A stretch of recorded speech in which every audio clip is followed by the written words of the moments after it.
dictionary definition of music is the art of arranging sounds in time through the elements of melody, harmony, rhythm, and timbre. Low Pass Filter is a show about the nature of this thing we call music, how it functions in people's lives, how it's contextualized by society, and why we find certain music meaningful.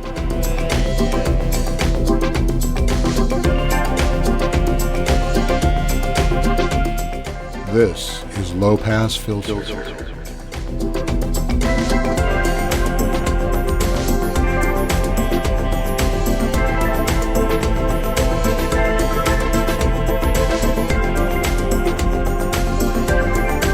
Hello and welcome to Low Pass Filter.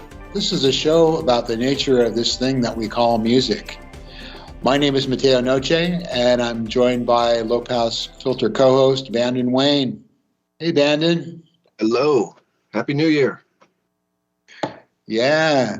Well, today's show is, you could put a lot of different titles on it, but I think the one I kind of lit on was good music made by bad people. And we'll decide whether they're actually bad or not, but in the simplest form, it's just music that you've listened to by people that maybe have made some mistakes or maybe are just reprehensible, but they still manage to make good music. So as always, we'll have our Spotify playlist. Will be down in the description down below here, so you can click on and listen as we talk about the artists we're going to talk about. And we encourage you to make comments and give us suggestions as we go along. But I'm going to hand it off to you, Bannon, to start off. And why don't you talk a little bit about some of the people you have on your list? Okay. You're kicking it to me first. I wrestled a little bit with this one because, as we kind of briefly talked about, some artists that we may consider to be bad, or I like the word you used, reprehensible, maybe even irredeemable. Some of them we simply just don't even listen to their music. And I'll say this, the people I picked, I didn't do extensive research into all of their sort of negative sides or some of their behaviors throughout their careers. But, you do hear tales, you hear legends, you hear stories about certain artists. And I picked some pretty big, obvious ones that I think most people have some sense about. Maybe a couple that don't have those reputations preceding them quite so much, but we'll see. So anyway, maybe I'll just go down the list that I wrote in order. So the first artist I chose was Gene Simmons because he is kind of a controversial figure, I suppose. He's kind of full of a lot of bravado and ego. He's kind of a blowhard. And I don't know that there's any deeply serious skeletons in his closet or improprieties.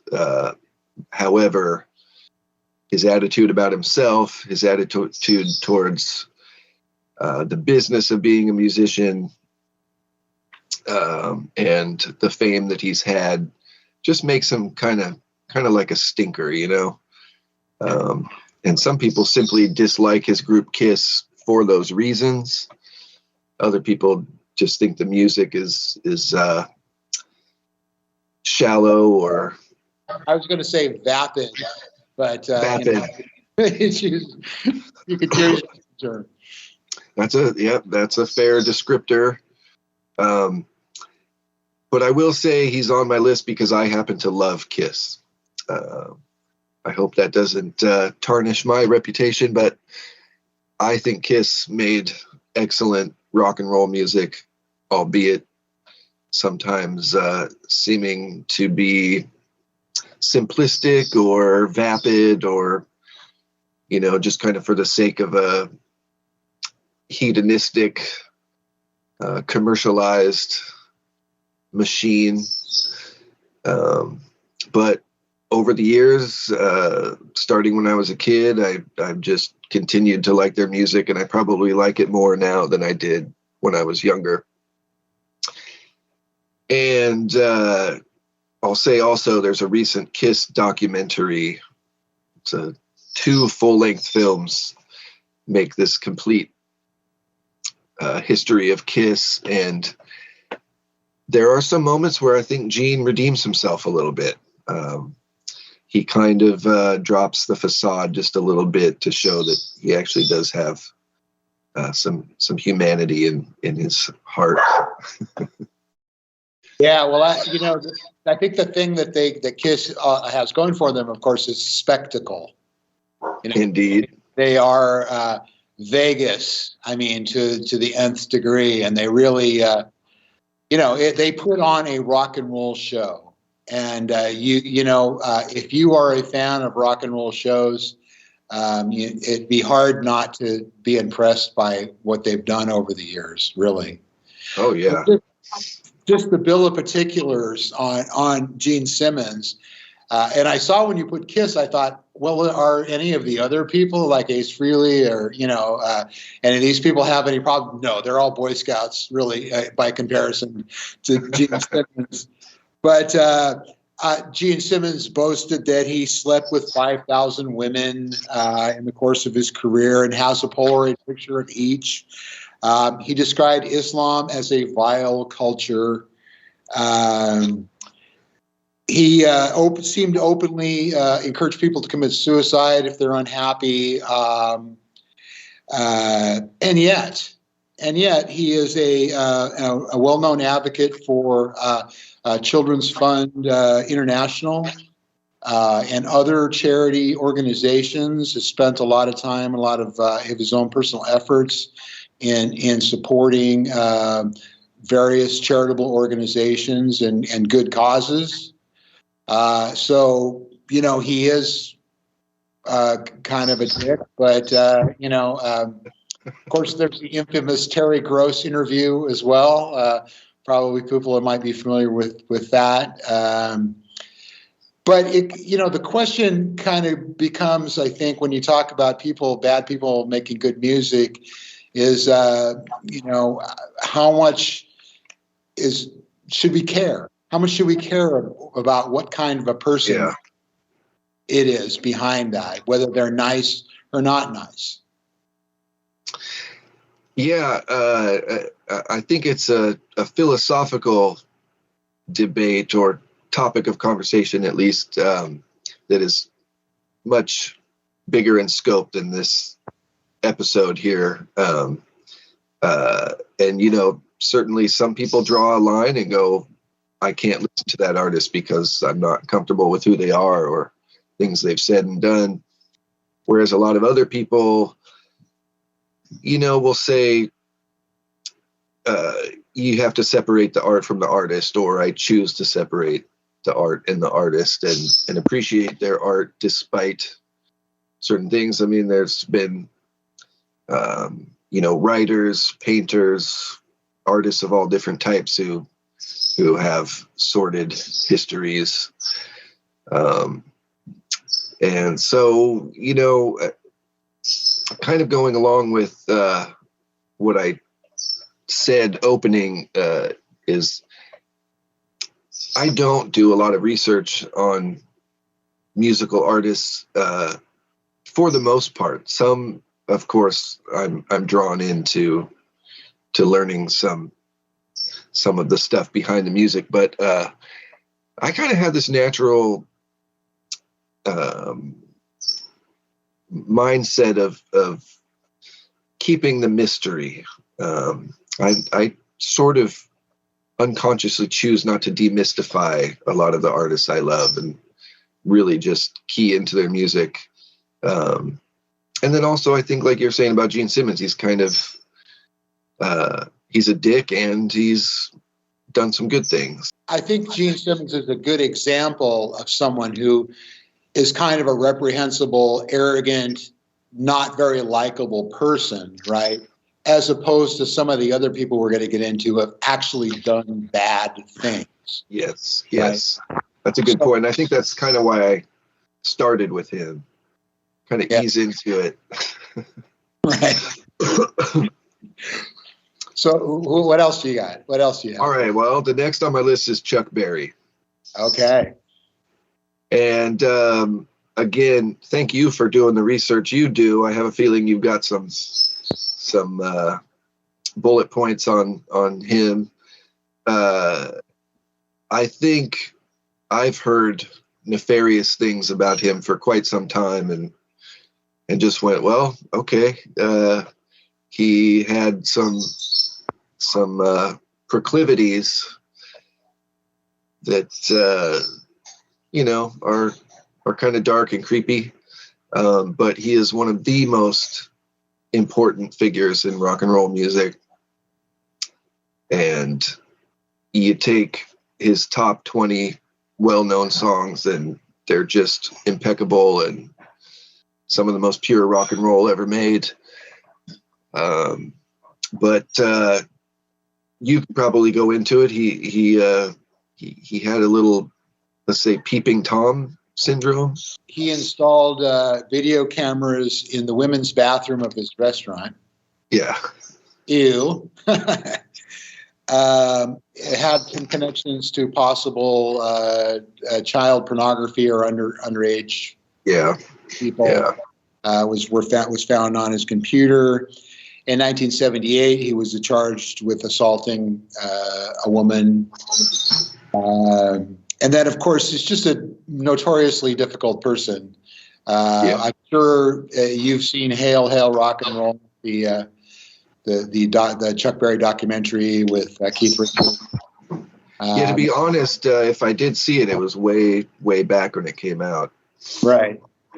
Well, they basically came to blows over some inconsequential thing. Just as a side note, I had Chuck Berry stepped on my toe one time. I was at Starwood, which is a club in LA on the strip, and I was there for somebody I knew was in a Doors sound-alike band. And why Chuck Berry would be at a Doors sound-alike band event, I have no idea. But I was walking up the stairs. It has kind of like a circular gallery that looks down on the stage. And I was walking up the stairs, and this tall black gentleman, very nappily dressed, was walking down the stairs and accidentally hit my foot, And he said, "Oh, sorry about that." And I'm like, "Oh, no problem." And then about 10 minutes later, he showed up on stage. Wow. So yeah. This was in the 80s. It was in the 80s. Yeah. Yeah. So he would have been, later in his life. Yeah. Oh man. But he got on stage. He did this a cappella version of one of his songs. He wasn't playing guitar. He just got there and sang a cappella, and it was great. It was amazing. So anyway, there's my 6 degrees from. That's good for you, man. Good for you. I'm never watching that foot again. Yeah. So what am I going to do? Am I going to chuck my Chuck Berry records? Probably not. Well, he's had his problem. He did have his problems, but he's definitely not the worst of the bunch, I would say. And musical legend. So I kind of went down on my list, and I put, for example, I would say Gene Simmons is not a musical legend, at least not in my mind. But Chuck Berry definitely is. He rates up there in the pantheon of rock and roll musicians. So I don't know if it applies in the past or not, but yeah, he's definitely a seminal figure in rock and roll. Yeah. And, despite that stuff, he paved the way for so many people and changed the course of musical history. Another artist on my list that certainly changed the course of musical history, at least in the jazz world, is Miles Davis. Yeah, Miles, I think is an example of somebody who was mostly self-destructive. He wasn't he was a pretty not nice person, very cold, very arrogant. He's been described and easily angered. Yeah. But I think his faults, if you will, really came back on himself more than other people. I mean, of course, anytime you're around that sort of person, it's not a fun time. But I think his drug use and just demeanor, married to Cicely Tyson. I think it mostly did it back on him.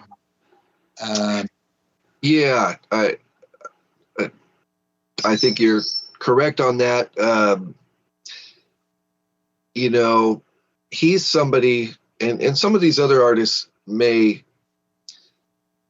sort of have the same root in some of their sort of dark demeanors, but I think he really stands out. He was in a time, at least when he started to really push the boundaries of jazz and take on his own leadership persona as a jazz musician. There were major issues for Black Americans. It was an era of fighting for civil rights, and what I see as a man who was struggling with a lot of the history that preceded his era, and I guess to put it in kind of a blunt way, he kind of had reasons to be an angry guy. But the reason he made my list is because there is talk about his treatment of women. That he could be, I don't know if he was physically abusive, but could certainly be a complete a-hole and be abusive emotionally, perhaps. So he like a lot of these artists was a troubled soul, and I think that's a thing with many artists is some sense of conflict, dealing with dark internal stuff. Sometimes art comes out of that. He pops up as a musical legend. I rate him as a musical legend. Bop, cool jazz, jazz fusion. He was there at the forefront of all of those things, and just really an innovator and a nurturer of talent. He brought along a lot of young players, especially in his later years in the 80s. I was lucky enough to see him at the Hollywood Bowl in the late 80s, a couple years before he passed, and just had a fabulous crew of young musicians out there playing. And he just, in that particular show, he did a lot of listening to them, which someone you would look as a musical legend, a big shot, or what have you. He really just seemed to, I don't know if enjoy is the word, but really be interested in what the other players were coming up with. And I think that kind of reflects throughout his career, because, of course, he played with Coltrane and, just all these different people that you can name jazz legends. And so we're going to take a little bit of a break right now, and we're going to be back in just a minute with more Low Pass Filter.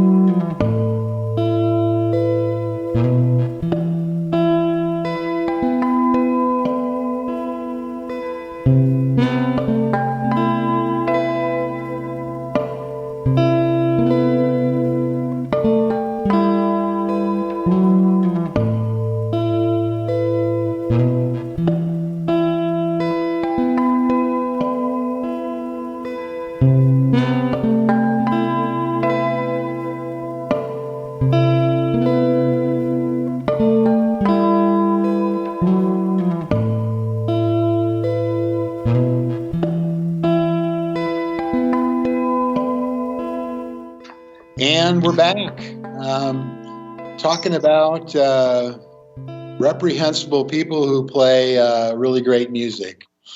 And I just, we had our list that you can find our Spotify playlist in the description below. But I went through and I gathered some of what I call dishonorable mentions.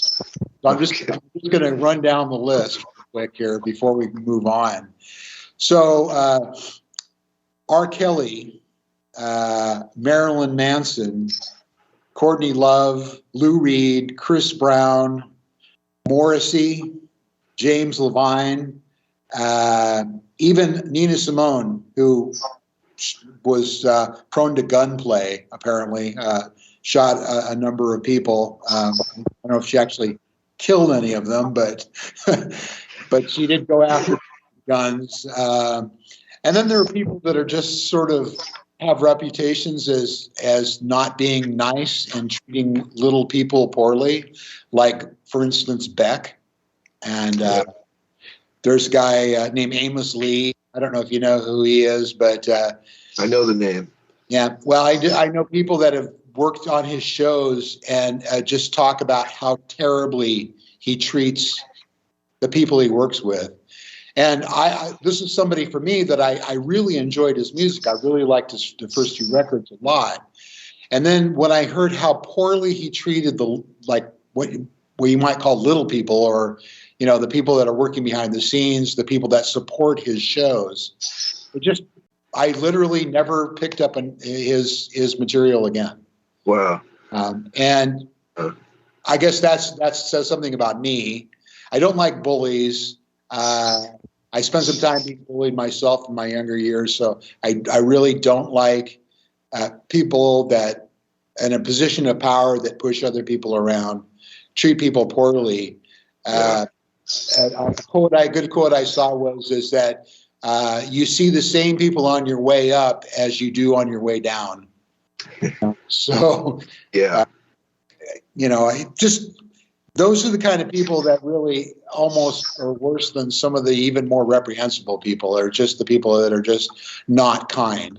There's no reason to be not kind. I don't really care what happened to you in your childhood. We all had things, but if people are working for you, they're trying to give you a good show. They're trying to, help you look your best and sound your best, and yet you treat them poorly.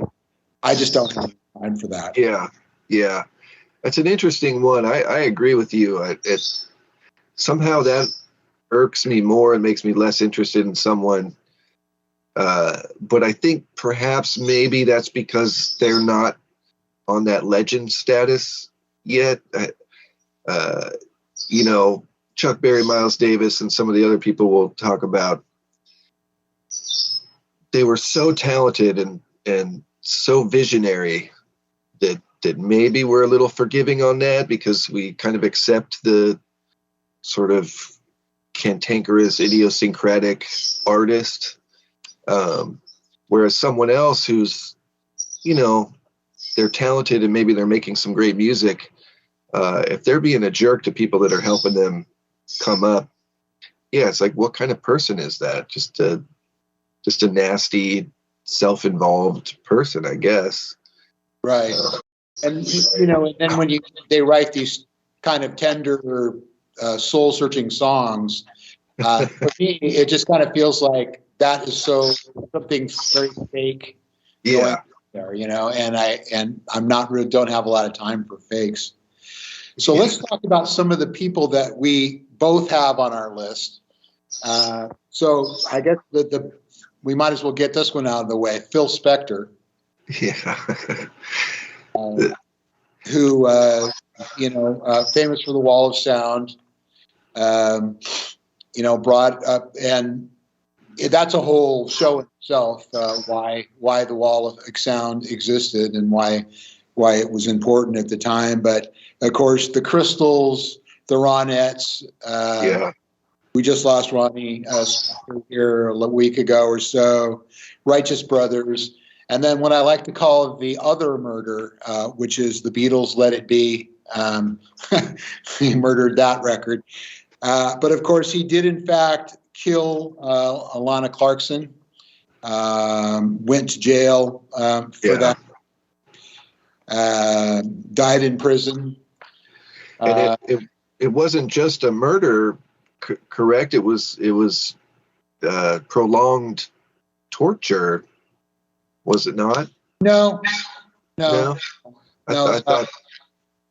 No, he actually had met her that night. He met her. Oh, was killed. Okay.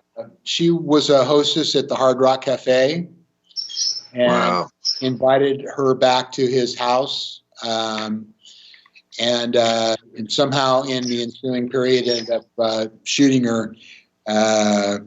He said at the time, they said it was an accidental suicide and that she had kissed the gun. So I see. I guess I perceived it to be over like a course of 2 or 3 days or something like that. No, not pretty quickly. But of course, he was a pretty famous gun nut, if you will. Was always carried a pistol, waved it around in people's faces. Couple accidental discharges in his. And when you combine that with drugs and alcohol,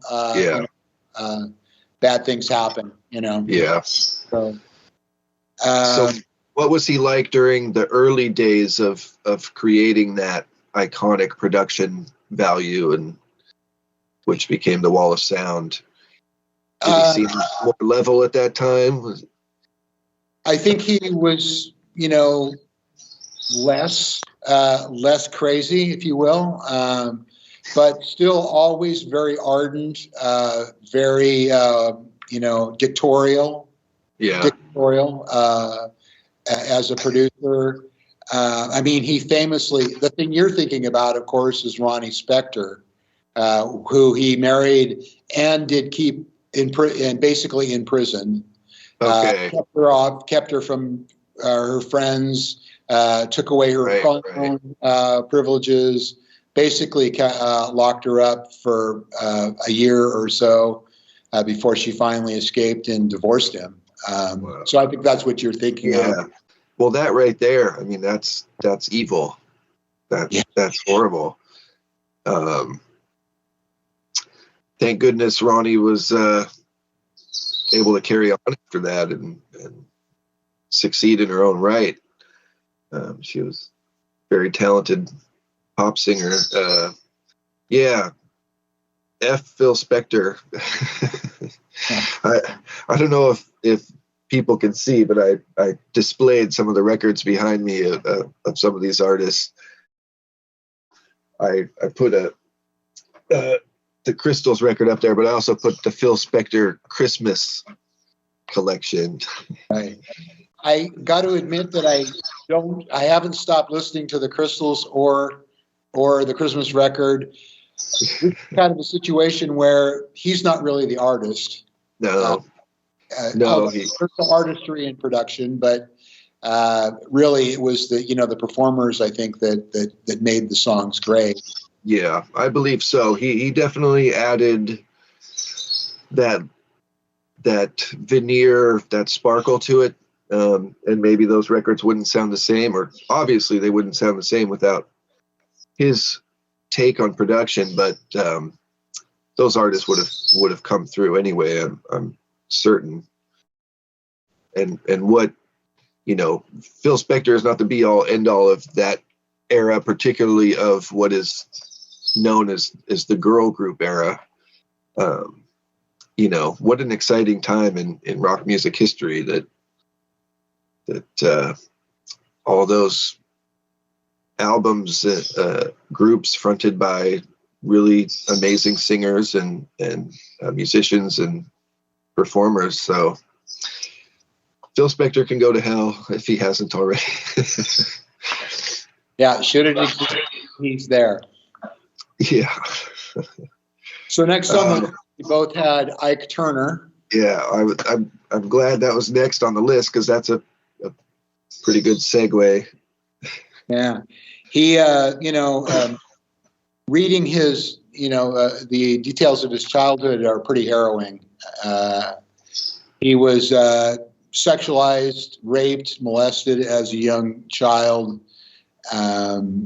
and could account for, his demeanor. He was treated very poorly, abandoned by his mother, I think, who was a drug addict, and left with I think a maternal grandmother, and in and out of trouble. He married at least 5 times, including to Tina Turner, who he famously beat. I don't have a lot of sympathy for him, but you can't take away. So this is another one of those situations where you can't take away from the innovator that he was.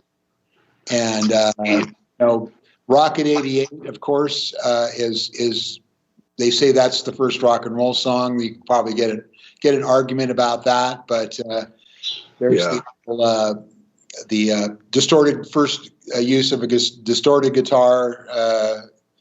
There's the whole story about a ripped speaker in his amplifier that made that, but became a very a sought after sound of that. But he had plenty of drug problems, cocaine problems. He spent time in prison. Tax evasion, which is a theme for a lot of the people involved. I don't know. Was he a musical legend? What do you think? I think so. Maybe not to the same degree as some others. So that's can you have degrees to legendary status? I think perhaps, yeah. Some of the things you just mentioned, that's pretty legendary, I believe. Rhythm and blues, rock and roll, even maybe precursor to funk music. But also, despite what happened to Tina, she kept that name. And Tina is absolutely a legend. And so maybe his legend status is diminished first and foremost by the shadow of Tina, who, despite that stuff and because of this natural fire that she had, went on to have decades of success and be inspirational to so many people. And, more people are going to recognize Tina Turner than Ike Turner, that's for sure. Yeah. The thing that puts him on my list is physical abuse of women. Yeah. Particularly Tina. That's pretty reprehensible. Right. Yet he's connected to this great music and her music, and just a way there's no separating it out, really, except for maybe when she went on to her solo career. But the Ike and Tina Turner review and all that sort of thing. I mean, that you can't take him out of that. So I still listen to him. Johnny Cash.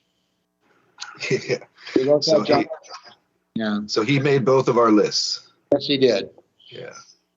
He left his first wife and family for June Carter Cash. Of course, famously struggled with addiction to pills and alcohol. And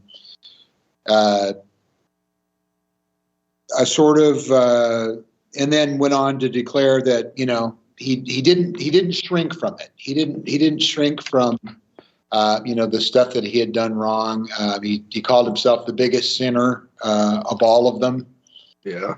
And I think towards the end of his life, especially, he sort of settled into this elder statesman role, putting the drug stuff behind him. Yeah. But a lot of that, was, a lot of the stuff he did was self-destructive.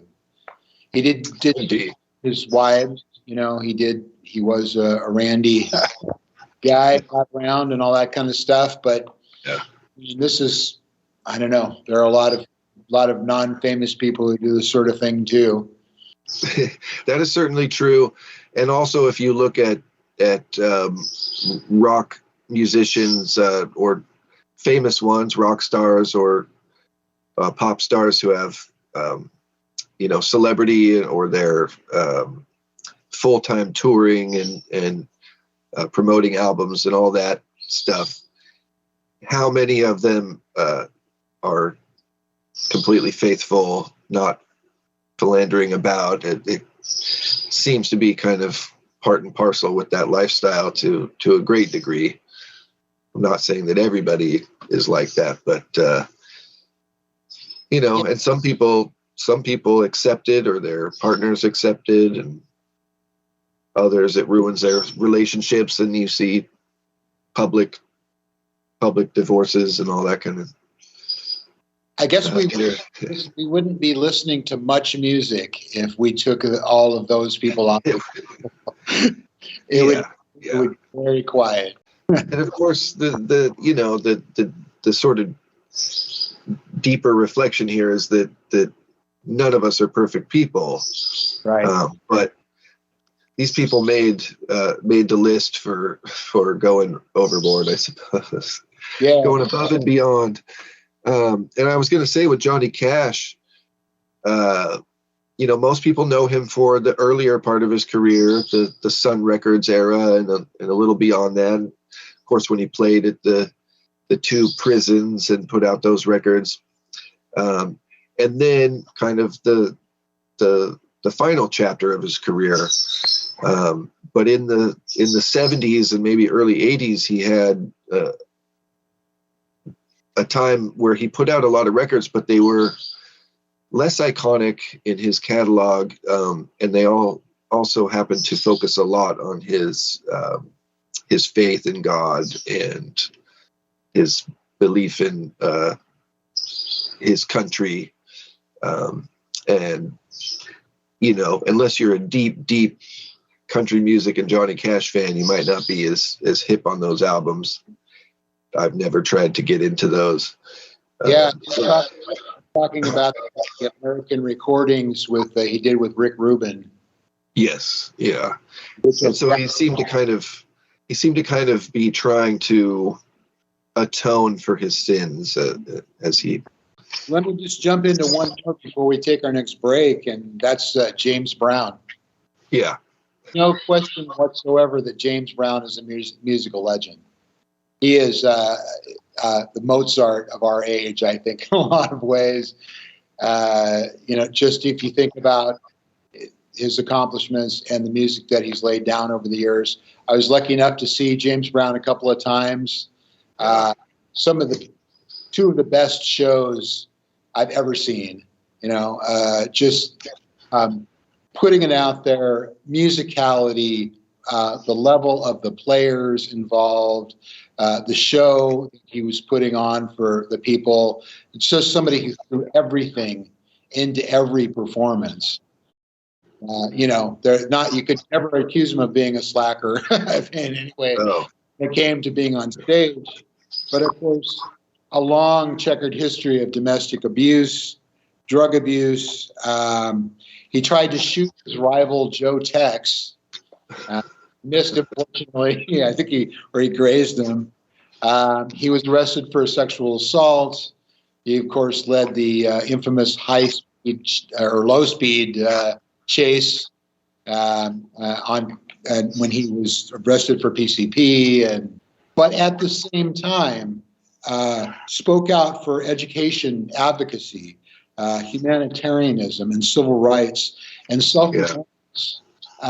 Really giving a message to the African American community that you can be anything that you want to be. You just, if you try hard enough, if you just keep after it. And that was his message that say it loud, I'm black and I'm proud. He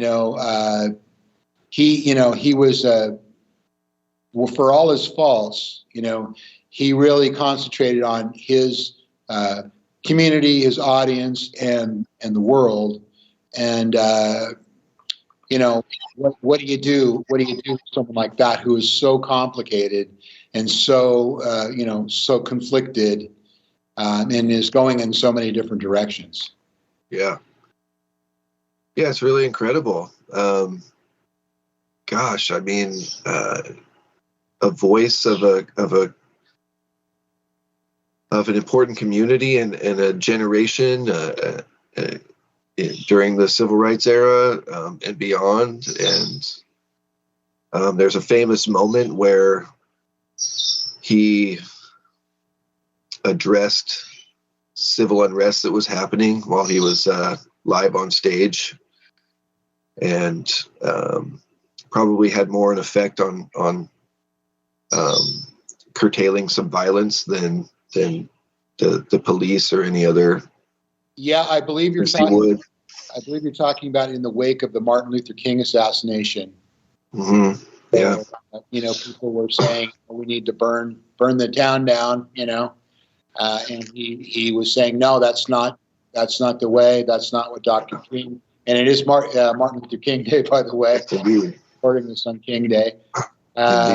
He said, this is not the way to do this, and really sent an angry crowd home instead of out into the streets, which he could have easily have done.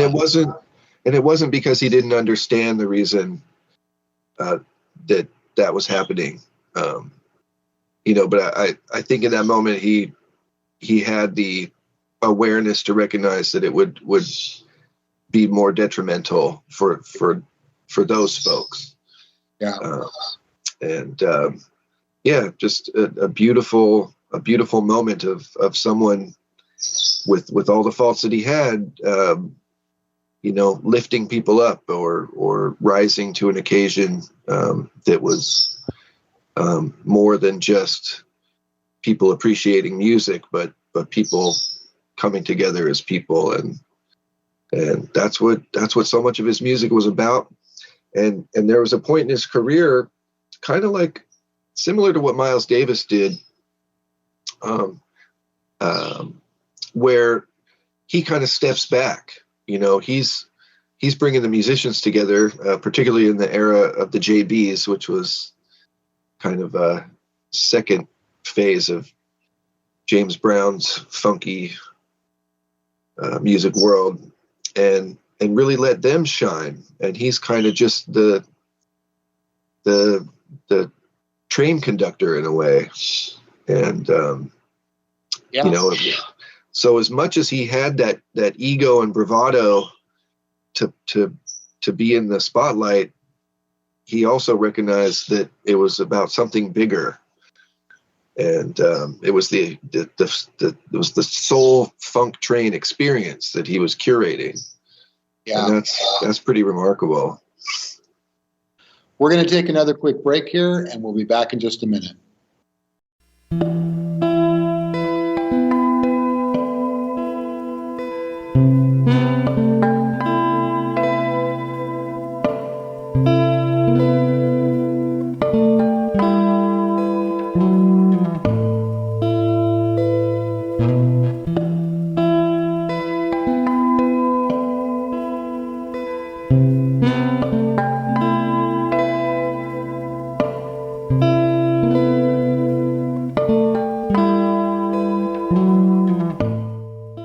Welcome back to Low Pass Filter.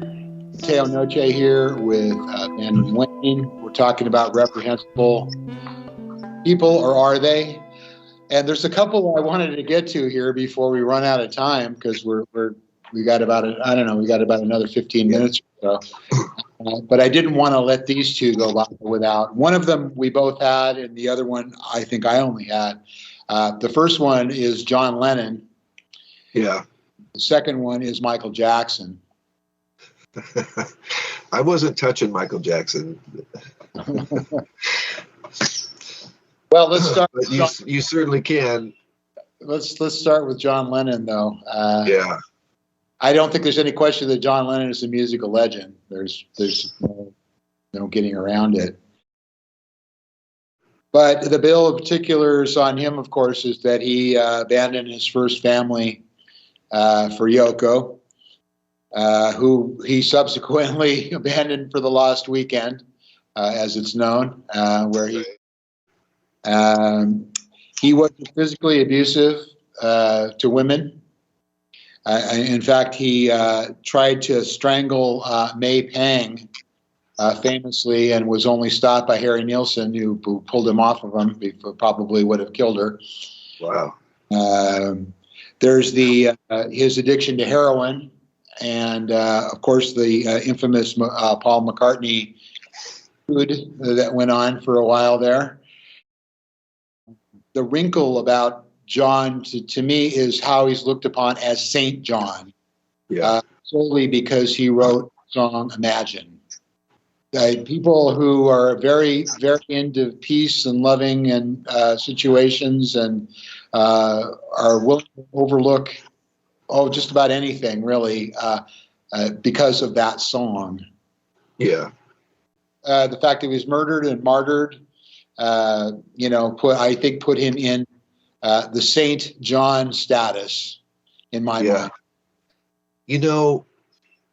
It wasn't as if he was completely passively exalted by his fans, or that he was passive in that. I mean, he went to great lengths to try to bring attention to issues that he, supposedly deeply believed in, anti-war, peace and freedom, and a reverence for women, at least publicly, a reverence for Yoko Ono. So was that just a sort of put on persona, or was he just someone who believed in those things but had inner turmoil and conflict, and had a bad temper, could be very irrational? I don't know. I mean, he staged a love-in from his bed and got tons of attention. He was very politically outspoken, but yet he could be a real jerk. I don't know if you got a chance to check out the Beatles doc, but the thing I'll just tell you, the thing that surprised me about that was how sunny he was, how much fun he seemed to be having. You always heard about how unhappy and how insufferable he was, and yet, at least the way it was portrayed in that particular documentary, the moments that they chose to put into the film, he was present, working, joking, seemed to be in good spirits, happy to be there. That was one of my takeaways. He was the funniest thing about that particular documentary. He was just off the hook with very sly and intelligent humor. My John, though, is just that people put him on this pedestal, or have since he was murdered put him up on this pedestal, when, like you were alluding to, he was a multifaceted human being. Some of the facets were fabulous and great, and others were not so good and contradictory, like we all are, So. I was going to say, I think on one hand, he kind of resented being put on the pedestal. And on the other hand, he was kind of saying, look at me, look at what I'm doing, look at what I care about. But it just speaks to sort of the dual nature that most of us have in some way or another. But these kinds of people do it on a public stage or on a large scale. Yeah. Michael Jackson, of course, had multiple allegations of child sexual abuse. He paid out millions of dollars in settlements to make them go away. had a complex in life, was probably abused by his father. Yeah. And may account, not excuse, but may account for some of his transgressions. Yeah. And there's two sides, I think, to the Michael Jackson thing. There are the people that absolutely can't do the Michael Jackson thing anymore, and then the people who defend him sort of blindly without, what really went on and what some of the things that he did do, allegedly. So it's a weird dichotomy, I think, of people who are forgiving and unforgiving as a person and an artist. Yeah. Man, I guess, to be honest, I was kind of hoping Michael Jackson wouldn't be discussed, but I'm saying that lightly. I figured it was possibly on the table. I'm honestly conflicted. The time that I discovered Michael Jackson,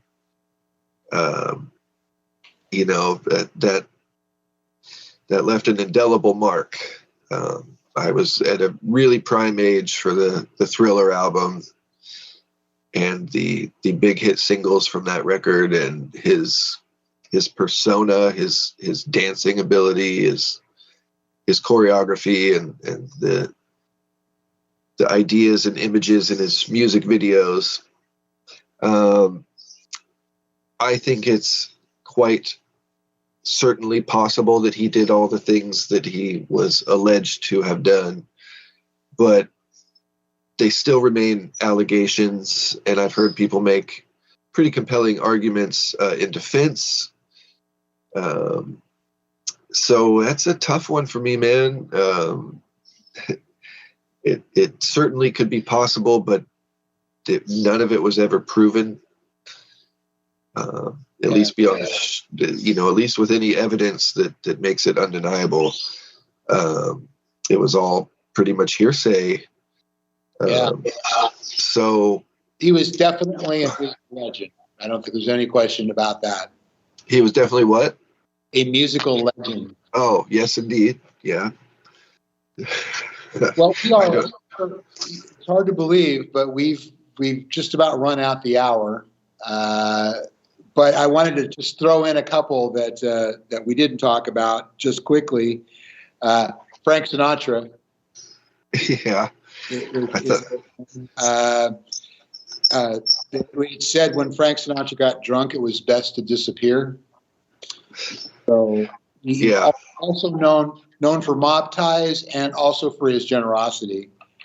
I had Lead Belly on here, the Belly who actually killed a couple people at different points in his life. I also had Ryan Adams, who is alleged to have creeped on an underage fan. Not a legend. Not a legend in my book. Yeah, not a legend, but it kind of, also one of those things where, the whole PC, I hate that term, correct aspect of it, the Me Too movement sort of canceled him, Yeah. Probably deservedly, but it doesn't take away. I mean, he still made some interesting music for a while there. There was a time I thought he was interesting and kind of, very talented in that era, early 2000s. But then later I became disinterested in his music. And so the finding out about his impropriety and the cancellation, didn't mean anything to me. I figured he should have gone away anyway. But no, I'm being harsh. And some of the other artists that you listed off earlier, they fell into that category of people that, yes, we know those stories about them, but they're just not, they weren't important to me, the artists themselves, the music they created, not enough. Like a good example, and I'll just be quick about it, is what transpired with Justin Timberlake and Janet Jackson at the NBA Super Bowl.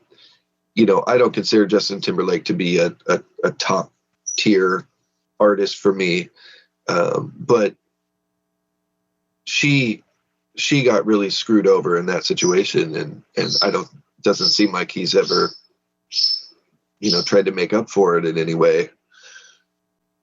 Yeah, I mean, there are people, and this is one of the things in researching this, that you find that they're, as a bill of particulars about them, they were mean to someone, they got drunk and did something bad, and that sort of thing.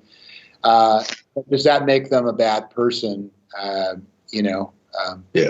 I wonder. I tend to doubt it. I mean, it's not that they aren't possibly a bad person; they could be a bad person, but there's just a lot of there's kind of a cottage industry for gotcha, scenarios where you have something on someone, and that use that to run them down. Everything you do gets bounced around the world, in seconds, and you can't, even if it's wrong, even if what they're saying is untrue, stuffing the genie back in the bottle is next to impossible. Yeah. Obviously we could have gone on for a long time on different people who that are not so great, that make people that make really great music. But I think it's an interesting phenomenon as to, can you listen to these people? The Ryan Adams thing, for me, I had like 6 or 7 of his releases. I just took them out of my music. Just removed him from my consciousness. If it puts a bad taste in your mouth, if it causes you to have a different reaction to hearing their music, that's valid. I'll listen to James Brown all day long. On the other side of that are these legendary artists who, they're, at least in terms of their music and the art they created, they're kind of pillars that are hard to topple. And I think all the artists that we both shared between our lists, we're going to keep listening to them and feeling a deep connection with their music. And that's the way it is, I guess. Yeah. Well, that's about all the time we have for this week. Bandit, thanks again so much for being here. Thank you. Great conversation. And we'll be back next time on Low Pass Filter. Thanks for watching Low Pass Filter.